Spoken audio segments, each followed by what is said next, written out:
Syria के बाद अब एक और इस्लामिक देश पर खतरा मंडराया है। राजा का हो सकता है असद जैसा हाल, और ये देखकर इजराइल की टेंशन भी बढ़ी है। तो वहीं दूसरी तरफ बांग्लादेश मामले में अब इजराइल की एंट्री हुई। जियोपॉलिटिक्स में बहुत कुछ चल रहा है, हमेशा की तरह जानने को मिलेगा बहुत कुछ। आइए जानते हैं इन खबरों को विस्तार से। सीरिया में विद्रोहियों के हाथों बशर अल असद शासन के पतन के बाद एक और इस्लामिक देश के अंदर खतरा मंडराने लगा है। इजराइल ने चिंता जताई है कि सीरिया में विद्रोहियों को बढ़त जॉर्डन में भी चरमपंथ को बढ़ावा दे सकता है, जिससे किंग अब्दुल्ला के शासन को खतरा हो सकता है। इन चिंताओं के बीच इजरायली खुफिया एजेंसी के अधिकारियों ने जॉर्डन का दौरा किया। इजराइल की कैबिनेट में इस बात को लेकर चर्चा हुई है कि सीरियाई संघर्ष जॉर्डन में फैल सकता है, जिसका सीधा असर इजराइल पर पड़ेगा और ये इजराइल के लिए ठीक नहीं होगा। इजरायली सुरक्षा एजेंसी सिन बेट के प्रमुख रोनेन बार और IDF खुफिया निदेशालय के प्रमुख मेजर जनरल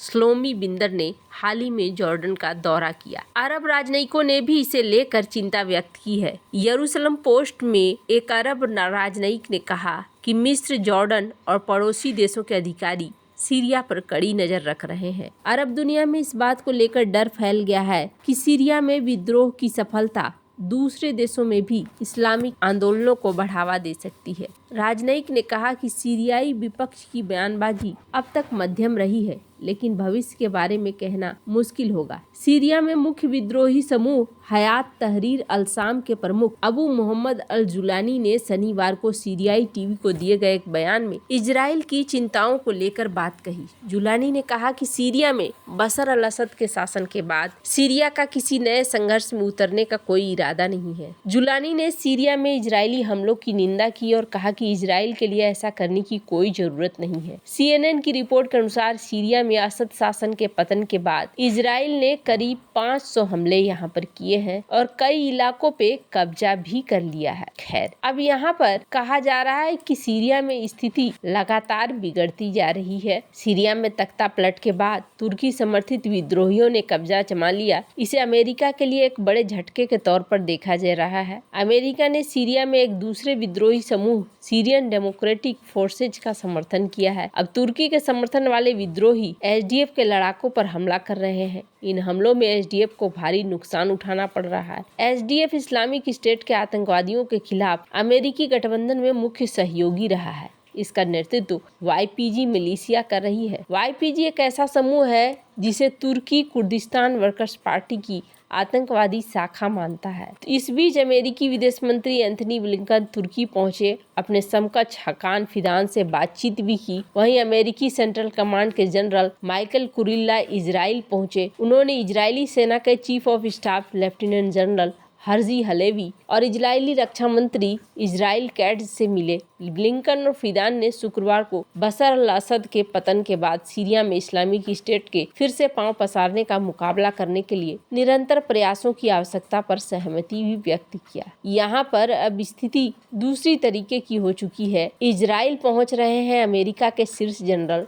सेंटकॉम ने कहा है कि सेना के general Michael Kurilla Israeli defence forces के chief of staff lieutenant general Herzi Halevi और इजरायली रक्षा मंत्री इजराइल कैट्ज से मिल रहे हैं। ये चीजें बता रही है कि सीरिया में स्थिति अब नाजुक मोड़ पर चलती चली जा रही है। खैर, जहां एक तरफ इजराइल का यहाँ रोल देखने को मिल रहा है, तो वहीं भारत और इजराइल की दोस्ती जग जाहिर है। जब भी कुछ गलत और अनुचित होता है, तब दोनों देश एक दूसरे के साथ मजबूती के साथ खड़े रहते हैं। ऐसा ही कुछ बांग्लादेश में हिंदुओं समेत अल्पसंख्यकों पर अत्याचार के मसले पर हुआ है। इजराइल ने भारत के लिए बांग्लादेश की क्लास लगा दी है। इजराइल ने बांग्लादेश को इतनी बुरी तरीके से लताड़ा है कि पूरी दुनिया को बयान सुनना चाहिए। वहीं हिंदुओं पर अत्याचार के मसले में जिस तरीके से इजराइल ने बयान दिया है, उनसे यूनुस सरकार के होश फाख्ता हो गए हैं, वो भी पूरी तरीके से सन्न है। इजराइल ने बांग्लादेश में रहने वाले हिंदू समुदाय के लिए अपनी सहानुभूति पेश करते हुए कहा है कि वह हिंसा की कड़ी निंदा करते हैं।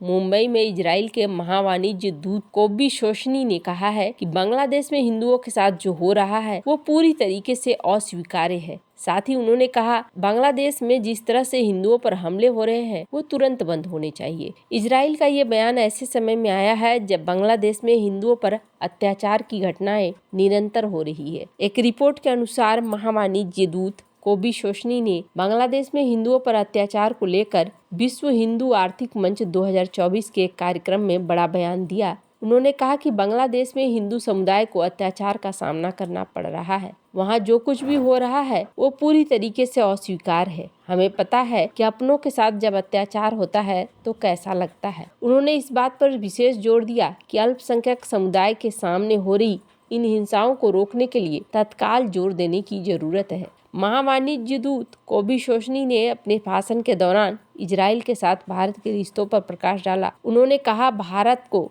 इजराइल का सबसे बेहतरीन पार्टनर। हाल ही में जब इजराइल में आतंकी हमला हुआ तब दुनिया में भारत पहला देश था जो इजराइल के साथ खड़ा हुआ। भारत ने कड़े शब्दों में इस आतंकी हमले की निंदा की थी। जब जब बांग्लादेश में हम हिंदुओं पर हमले सारी हदें पार कर चुके हैं, भारत भी इन हमलों के खिलाफ आवाज बुलंद कर चुका है। ऐसे में इजराइल ने भी भारत का मजबूती के साथ देते हुए बांग्लादेश की क्लास लगाई है। हालांकि बांग्लादेश में कुछ ज्यादा बदलाव होता हुआ नजर नहीं आ रहा है, लेकिन एक चीज है कि यूनुस जिन चीजों को छिपाने की कोशिश कर रहे थे वो अब छिप नहीं रही है। अब चीजें निकल कर आ रही हैं बाहर। अब अमेरिका के ऊपर भी दबाव बन रहा है और ये देखने को मिला है कि अमेरिकी राजदूत एरिक गारसेटी का एक बयान आया है और इस बयान में ये देखने को मिला है कि कहा गया है कि हम इस मुद्दे पर नजर बनाकर रखे हुए हैं। तो वहीं अमेरिका पे भी दबाव बन रहा है। बांग्लादेश में जिस तरीके से हो रहा है उस मुद्दे पर अमेरिकी सांसद श्री थानेदार ने प्रतिक्रिया दी है।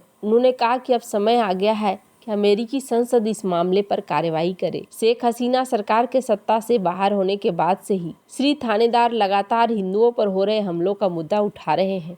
गुरुवार को व्हाइट हाउस ने बताया कि राष्ट्रपति जो बाइडेन बांग्लादेश की स्थिति पर करीब से नजर रखे हुए हैं। बांग्लादेश में हिंदुओं पर हो रहे हमले पर अमेरिकी सांसद श्री थानेदार ने कहा कि भीड़ ने हिंदू मंदिरों को नष्ट कर दिया। अब समय आ गया है कि इस पर अमेरिकी संसद और अमेरिकी सरकार कार्रवाई करे। बांग्लादेश में हिंदुओं के खिलाफ हो रहे अत्याचार को रोकने के लिए हर संभव उपकरण उपयोग करने की आवश्यकता है। बांग्लादेश पर आरोप लगाते हुए थानेदार ने कहा कि 1971 में पाकिस्तान से आजादी मिलने के बाद से ही बांग्लादेश में हिंदुओं के खिलाफ हिंसा जारी है। हाल ही में हमने देखा कि एक हिंदू पुजारी गिरफ्तार कर लिया गया, उसके वकील की हत्या कर दी गई। व्हाइट हाउस के राष्ट्रीय सुरक्षा सलाहकार जॉन किर्बी ने एक प्रेस कॉन्फ्रेंस में कहा कि शेख हसीना सरकार के पतन के बाद बांग्लादेश में सुरक्षा स्थिति कठिन हो गई है। हम इस चुनौती से निपटने के लिए कानूनी परिवर्तन और सुरक्षा सेवाओं की क्षमता बढ़ाने के लिए अंतरिम सरकार के साथ मिलकर काम कर रहे हैं। भारतीय अमेरिकी सांसद राजा कृष्णमूर्ति ने सांसद रूबियो से बांग्लादेश में अल्पसंख्यकों मुख्य रूप से हिंदुओं के खिलाफ हिंसा के मुद्दों को संबोधित करने का भी आग्रह किया है। खैर, आपको क्या लगता है इन सब मामले में, आपकी क्या राय है, कमेंट कर जरूर बताएं। जल्द मिलते हैं अगले वीडियो में नई खबर के साथ।